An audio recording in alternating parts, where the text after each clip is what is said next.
오늘도 주의 말씀에 여러분 큰 은혜 받으시기를 간절히 소원합니다. 저한테는요 며느리가 있습니다. 처조카 며느리. 그 며느리 때문에 졸지에 제가 할아버지가 됐습니다. 근데 그 며느리가 아주 이쁘고 성격도 좋은 며느리예요. 그런데 이 며느리가 시집 오기 전에는 교회를 안 다녔어요. 그런데 이제 시집 와갖고는 남편 따라 또 열심히 교회를 다니고 있는데요. 그 아이를 둘 낳고도 그 바쁜 중에 열심히 신앙을 배워보겠다고, 신앙생활을 해보겠다고 성경 일독이 아니고 성경 필사를 하는 중에 있습니다. 네, 어느 날인가 전화가 왔어요. 저한테 물어보고 싶은 질문이 있다. 그 질문 뭐냐 그랬더니 왜 하나님의 이름이 두 번 겹쳐 나오느냐. 무슨 말인지 아세요, 여러분? 질문만 들으면 이게 무슨 내용인지 잘 모르시겠죠. 우리 성경에 대표적인 하나님 이름이 두 개가 있거든요. 우리 번역으로 하나님이고 하나는 히브리어 음찰을 해서 여호와라고 하는 이름이 있습니다.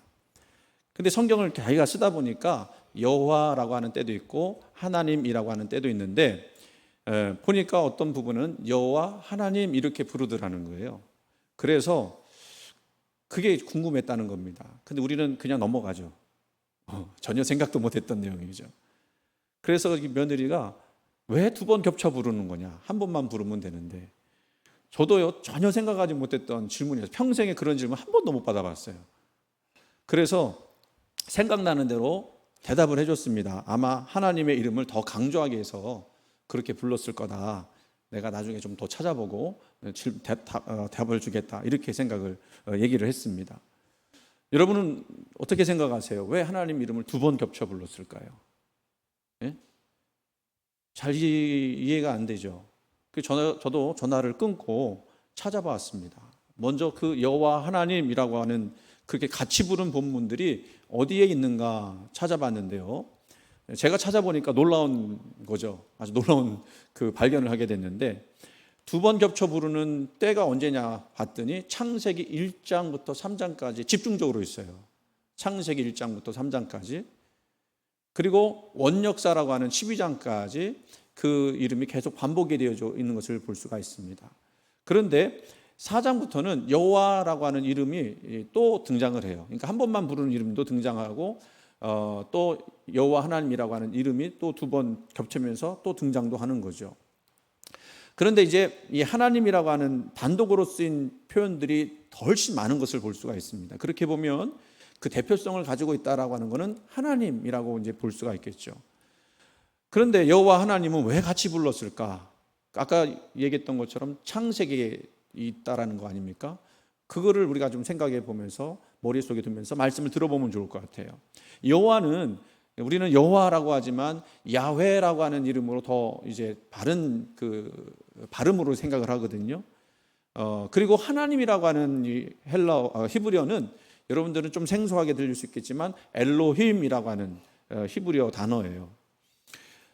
먼저 이 야훼 여호와라고 하는 이름은 그 이름의 뜻이 뭐냐면요, 능동적이고 스스로 계시는 분이라고 하는 뜻이고 또 이스라엘의 구속자라고 하는 의미도 가지고 있어요.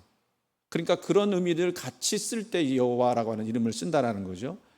그 여호와라고 하는 단어가 우리 성경에 몇 번 기록이 됐느냐 봤더니 6,800번 기록이 되어 있습니다. 그러니까 이 단어가 여호와라고 하는 단어가 굉장히 중요하다는 것을 알 수가 있겠죠. 그래서 이 여호와라고 하는 단어를 겹쳐서 부르면 능동적으로 스스로 계시는 분이며 이스라엘의 구속자라고 하는 의미를 가지고 있다. 그러면 이거는 누구에게 친숙한 이름이겠습니까? 이스라엘 백성들한테 굉장히 친숙한 이름일 거예요.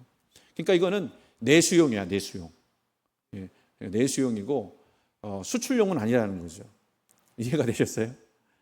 그런데 그 하나님 엘로힘이라고 하는 뜻은 무엇일까? 엘로힘은 사실은요 복수예요. 복수는 두 개 이상을 복수라고 하지 않습니까? 그래서 엘로힘이라고 할 때 사람들이 생각할 때 이것은 아마 삼위일체 하나님을 그 상징적으로 그린 것이다라고 생각을 하고 있지만, 그것보다 더 중요한 그 의미는 뭐냐면 하나님의 권능을 강조한 것이라고 이해하시면 돼요. 이제 좀 알 수 있을 것 같습니다. 여호와라고 하는 이름은 이스라엘이라고 하는 공동체에게 나타날 때 자주 쓰이는 이름이고, 엘로힘이라고 할 때는 권능을 베푸실 때 등장하는 이름이라고 할 수 있겠죠. 그러면 두 번 겹쳐서 여호와 하나님이라고 부르는 것은 둘 다 의미가 필요할 때 쓰는 것이라고 말씀드릴 수 있을 겁니다. 이스라엘의 하나님이면서 동시에 권능의 하나님임을 강조하기 위해서 여호와 하나님이라고 불렀던 거죠. 그렇게 보니까 이 하나님의 이름은 상황마다 좀 다르게 쓰였다라는 것을 볼 수가 있겠죠. 뭐 우리 여호와 라파라든지 여호와 니시라든지 여호와 이레라든지 이런 거는 상황에 맞춰서 딱 나온 것이지만, 하여간 뭐 여호와 또는 하나님 이런 이름들은 그 상황에 맞춰서 나타난 것이라고 볼 수가 있습니다. 오늘 본문에서는요, 모세에게 나타난 하나님의 이름, 이스라엘 민족에게 하나님을 소개할 때 어떤 이름으로 소개하느냐라고 하는 것을 소개해 주는 부분이에요. 오늘 본문에서는 하나님이 모세를 그 백성에게 보내시기 위해서 그 불타는 떨기나무에서 모세야 모세야 부르시죠. 모세가 신기해서 찾아갑니다. 그리고 그 모세를 부르신 하나님께서 그 가야 할 백성, 이스라엘 백성에게 하나님의 이름이 무엇인지를 소개하라고 알려주십니다. 왜 하나님의 이름을 먼저 이야기하라고 했을까요? 그 이름을 왜 먼저 소개하라고 그랬을까요? 여러분, 우리는 하나님을 믿습니다. 그렇죠? 그런데 그 하나님이 어떤 하나님이실까요? 우리가 믿는 하나님은 어떤 하나님이십니까? 그 자신이 믿는 하나님을 어떤 하나님으로 이해하는가는 그 신앙이 어떤 신앙인가를 알려주는 거예요. 하나님의 이름을 알려줄 때는 너희가 이런 하나님을 믿어야 한다라고 하는 것을 표현해 준 거죠. 우리는 이제 하나님을 이렇게 표현할 수 있어요. 사랑의 하나님, 은혜의 하나님, 정의로우신 하나님 등등, 뭐 우리가 그 앞에 이름을 붙여서, 형용사를 붙여서 하나님의 이름을 이야기합니다. 그러면서 그것이 우리의 신앙 표현이 되는 거죠. 그래서 나는 어떤 하나님을 믿는가 하는 것은 하나님을 믿는 신앙인들이 항상 스스로 끊임없이 되물어야 하는 질문이기도 해요. 여러분은 어떤 하나님을 믿으십니까? 나에게 직접적으로 찾아오셔서 역사하시는 그 하나님이 여러분의 하나님이시겠죠. 그거를 고백할 때에 그 하나님은 동떨어진 하나님이 아니라 나와 함께 하시는 하나님, 나와 동행하시는 하나님이 되실 겁니다. 그런데 뭐라고 소개하시냐면, 하나님이 그 이스라엘 민족에게 너희 조상의 하나님 여호와, 곧 아브라함의 하나님, 이삭의 하나님, 야곱의 하나님이라고 소개를 합니다. 그러니까 이스라엘에게 하나님은 어떤 정체성을 가지고 계신지를 이야기해 주는 거죠. 덧붙여서 하신 말씀이 있어요. 뭐라고 하셨느냐면, 이는 나의 영원한 이름이요 대대에 기억할 나의 칭원이라. 아멘. 아브라함의 하나님, 이삭의 하나님, 야곱의 하나님이 어떤 이름이냐면 영원한 이름이고 대대로 기억할 하나님의 이름이라, 이렇게 이야기하고 있습니다. 근데 가만히 한번 보세요. 이게 소개할 하나님의 이름으로 적합한 이름일까? 아까 엘로힘이라든지 여호와라든지 이런 이름이 있었잖아요. 그 이름은 권능의 하나님, 이스라엘을 구속해 주시는 하나님, 스스로 있는 하나님, 이런 이름의 그 뜻을 가지고 있었다고 그러는데, 사람 이름 붙여서 하나님의 이름을 소개한다? 이거는 너무 익숙한 표현이기도 하지만 이거는 전혀 하나님이라고 하는 이름으로서 신비감을 주지 못해요. 하나님 그러면 신비가 있어야 되잖아요.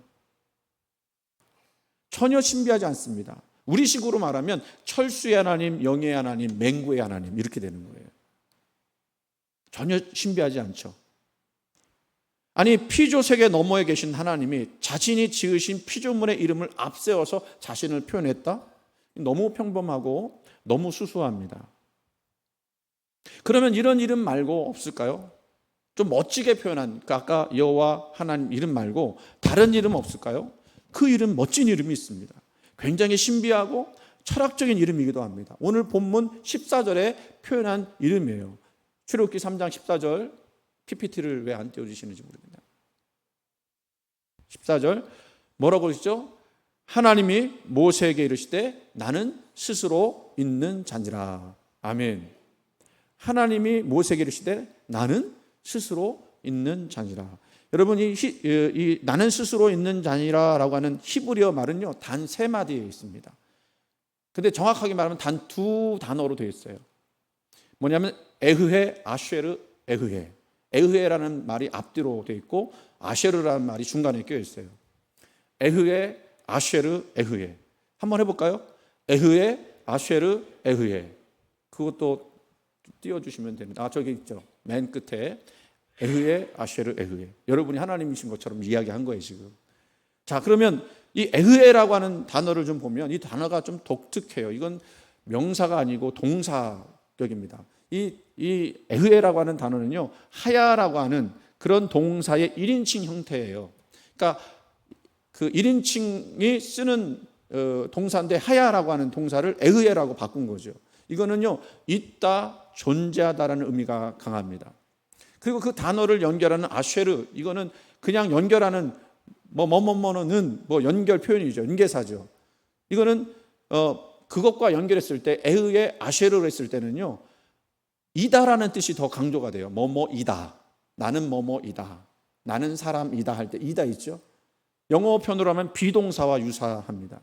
그래서 새 번역에서는 우리가 지금 읽은 개역 개정에서는 나는 스스로 있는 자다라고 번역을 했지만 새 번역에서는 이렇게 번역했습니다. 나는 곧 나다.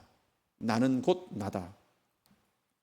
그러니까 스스로 있는 자라고 하는 번역은 있다, 존재하다라는 의미가 강조된 번역이라고 할 수가 있고요. 그 나는 곧 나다라고 하는 그 의미는 이다, 나는 뭐뭐이다라는 그 뜻을 강조한 번역인 거예요. 그런데 사실 이 에흐에, 아쉐르, 에흐에라고 하는 원래 그 히브리적 의미를 생각해 보면 이 번역 다 충분한 번역은 아닐 겁니다. 영어로 직역하면 영어로 뭐 됐냐면 옛날에는 I am who I am 이렇게 됐는데 요즘 번역을 보니까 I am that I am 이렇게 되어 있더라고요. 그게 뭐죠? 나는 스스로 있는 자라고, 존재하는 자라고 하는 번역, 영어 번역이에요. 그런데 만약 나는 곧 나다라고 한다면 그 번역도 I am that I am 이렇게 돼야 되거든요. 근데 꼭 그렇게 번역을 해야 될까? 영어 표현도? 그냥 나는 나다 그러면 I am I am me 이렇게 표현해도 되거든요. 그렇죠? 그런데 관계사가 꼭 들어가요. 좀 강의하는 것 같아서 여러분들이 헷갈려 하시는 것 같은데 그 표정들이 이게 무슨 얘기인가? 좀 어려운 얘기인가요? 잘 들어보세요. 지금까지는 잘 모르셔도 돼요. 어찌 보면 말장난 같기도 하고 수수께끼 같기도 하고, 그래서 여러분들이 지금 뚱한 얼굴로 지금 무슨 설교사님 설교가 무슨 강의 같다 이렇게 표현할 수 있겠는데, 하여간 이거는 표현 자체도 너무나 특이한 데다가 매우 독특한 표현인 거예요. 에흐에, 아쉐르, 에흐에. 이거는 결국은 히브리적 표현으로 반하면 이런 표현인 겁니다. 모든 것을 존재하게 하는 제일 원인자로서의 스스로 있는 자라고 하는 의미를 가지고 있는 거고, 또 하나님을 다른 것에 빗대어 설명할 필요가 없다라고 하는 그런 의미에서 나는 나다라고 하는 의미의 해석이기도 한데, 이 둘 다를 생각해 보면 오늘 이 아헤의 아쉐르 아흐에라고 하는 표현은 어떤 것을 강조했느냐? 유아 독전적 성격을 강조한 거예요. 유일무이한 분이라고 하는 것을 강조한 겁니다. 이거 신학적 표현으로 좀 어려운 표현 또 쓸게요. 절대 타자라고 하는 말을 써요. 타자는 누구죠? 타자는 멀리 있는 사람이에요. 그래서 absolute other 이렇게 표현을 하는데, 이처럼 모든 피조물을 창조하신 분으로서 다른 무언가에 창조되지 않은 분이다 라고 하는 뜻이죠. 절대 타자라는 뜻은 어렵죠. 그런데 이분은요, 피조 세계 너머에 계신 분이에요. 그런 의미에서. 그래서 이 하나님을 설명하거나 이해할 때 그분을 어떤 피조물에 빗대어서 설명하는 것은 사실은 신성모독적으로 여겨져야 하는 것입니다. 그렇기 때문에 하나님을 표현한다고 하면 하나님 누구시냐? 하나님은 하나님이시다라고 하는 말밖에는 표현할 것이 없어요. 그러니까 그 아까 나는 나다라고 하는 그 표현, 그게 어쩌면 더 맞을 수 있는 표현일 수 있는 거죠. 그런데 그에 비해서 처음 아까 얘기했던 그 내가 대대로 칭호할 이름이다라고 했던 이름이 뭐였죠? 나는 아브라함의 하나님, 이삭의 하나님, 야곱의 하나님이라고 하는 그 이름에 비해서 이 나는 나다라고 하는 그 이름에 비해서 그 아브라함의 하나님, 이삭의 하나님, 야곱의 하나님은 너무 촌스럽고 너무 이상한 이름일 수밖에 없는 거예요. 다시 우리식으로 한다면 제가 우리 교인들의 이름으로 한번 이름을 불러볼게요. 선자의 하나님, 행자의 하나님, 영자의 하나님 이렇게 되시는 거예요. 자자 돌림을 찾아보니까 그렇게 돼 있더라고요. 또 있죠. 명자의 하나님. 좀 어색하지 않습니까? 그렇죠? 그래서 이런 고백이 좀 부족하다. 이런 고백은 좀 하나님 이름하고 좀 철학적으로 볼 때는 맞지 않는 것 같다라고 생각하는 현대의 신학자가 있어요. 지금 뭐 돌아가셨지만 신학을 한 사람들에게는 아주 유명한 사람입니다. 폴 틸리라고 하는 분이 있어요. 이분이 생각할 때 아브라함의 하나님, 이삭의 하나님, 야곱의 하나님이라고 부르는 것은 그 표현들이 아무리 위대하다 할지라도 그 신에 대해서 부분적이고 상징적인 질수밖에 안 된다는 거예요. 왜냐하면 창조자가 피조물에 잇대어서 자기를 표현했으니까 제한적으로밖에 이해가 안 되는 거 아닙니까? 그래서 유한한 이름을 붙여서 하나님을 설명할 때는 하나님이 유한적으로밖에 한계가 있는 분으로밖에는 이해가 되지 않는다는 뜻이에요. 틸리에 따르면은요, 우리가 찾는 하나님은 어떤 하나님이냐? 인간에게는 자신의 마음과 정성을 다하고 자신의 전 존재를 바쳐서 차리려는 삶의 의미와 방향이 있는데 그게 바로 궁극적 관심이다 라고 표현을 해요. 그러면 하나님은 어떤 하나님이냐? 그 궁극적 관심에 사로잡힌 상태일 때 만나는 분, 그래서 그분을 궁극적 존재라고 이야기합니다. 또 다른 말로 하나님을 존재 자체라고 이야기해요. 존재 자체.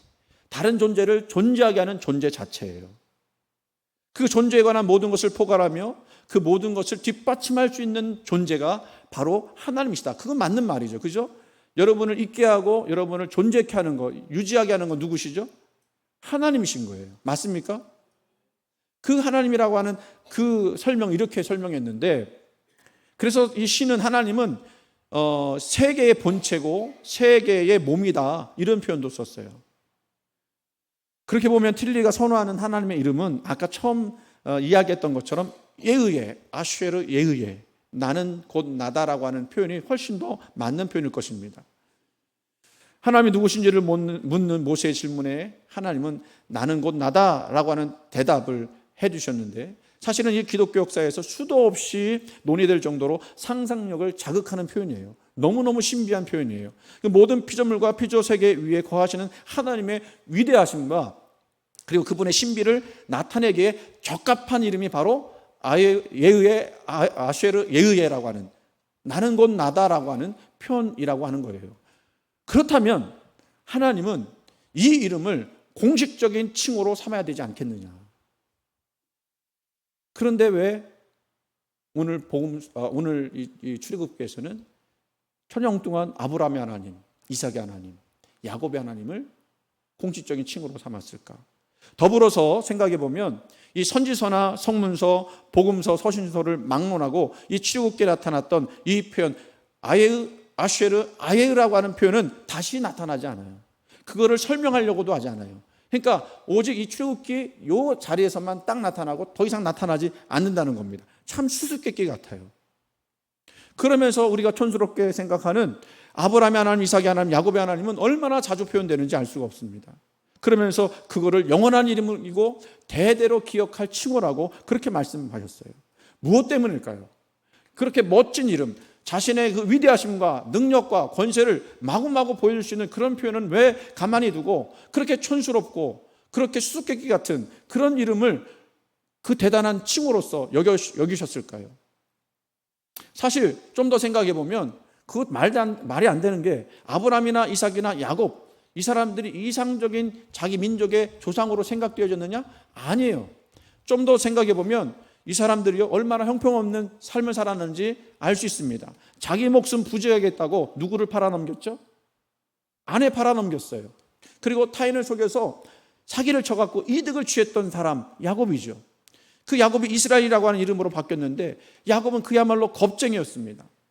딸이 놀러 갔다가 강간을 당하니까 그 형제 오빠들이 가서 복수를 하잖아요.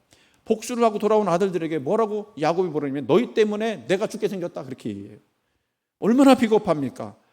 얼마나 못난 사람입니까?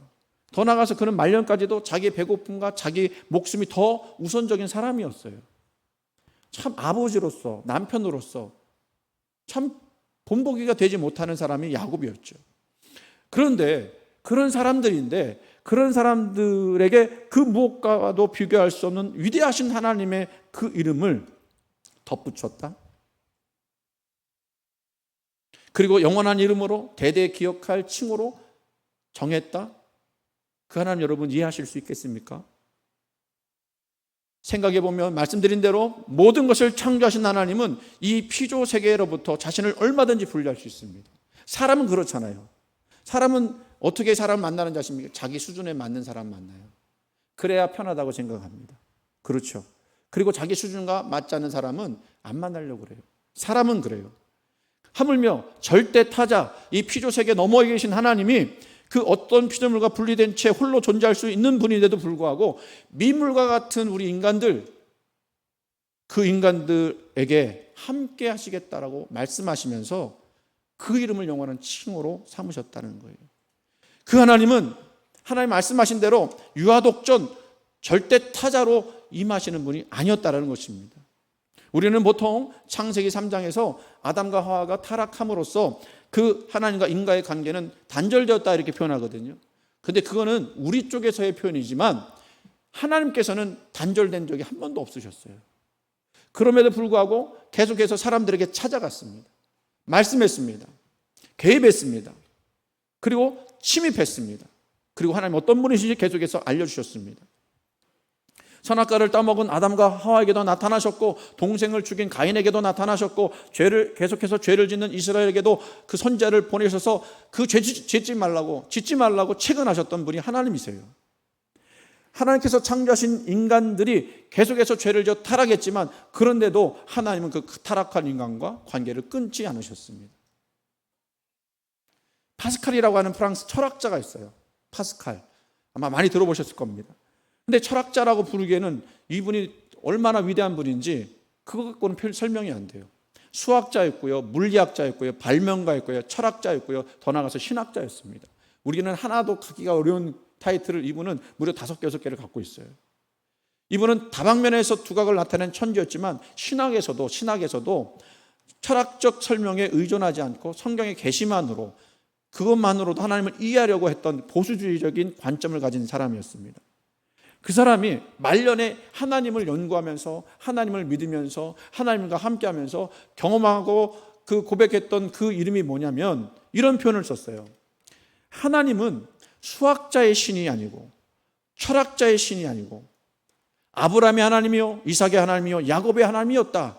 그리고 파스칼, 나의 하나님이었다.